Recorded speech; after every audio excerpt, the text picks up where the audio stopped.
మెలుకు ఉండాలి.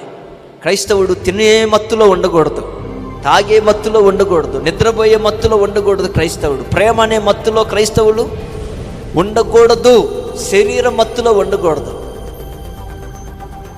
నీ మనసు ఎప్పుడు మేలుకొనే ఉండాలి. నీ మనసు నువ్వే పని చేస్తున్నా, ఎక్కడున్నా నీ మనసు మేలుకొనే ఉండాలి. ఈ జనం ఇలా ఉన్నా, అయ్యో ప్రభు వస్తే వీళ్ళ సంగతి ఏంటి, రేపు తీర్పు జరిగితే వీళ్ళ పరిస్థితి ఏంటి, దేవుని ఉగ్రత వస్తే వీళ్ళ పరిస్థితి ఏంటి, అయ్యో ఈ జనం ఇలా ఉన్నారు, నేను అలా ఉండకూడదు. నా ఆత్మరక్షణ కొరకు నేను జాగ్రత్తగా ఉండాలి. మేలుకొలుపు, నువ్వు మేలుకొనే ఉండాలి.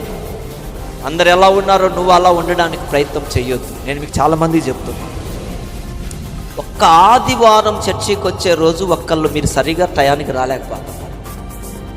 మీ పరిస్థితి ఎలా ఉంటుంది ఒకరోజు మీకు అర్థమవుతుందా? దేవుని మందిరానికి రావడానికే మీకు ఒక్కొక్కళ్ళకు ఒక్క రోజు 2 గంటల మందిరంలో కూర్చోవడానికి వీలు పడక ఒక్కొక్కళ్ళు ఎన్ని గంటలకు వస్తున్నారో మీ సంగతి మీరు ఒక్కొక్కళ్ళు. కానీ మీ పరిస్థితులు ఎలా ఉండబోతున్నాయో రాబోయే రోజులు మీరు గుర్తుపెట్టుకోండి.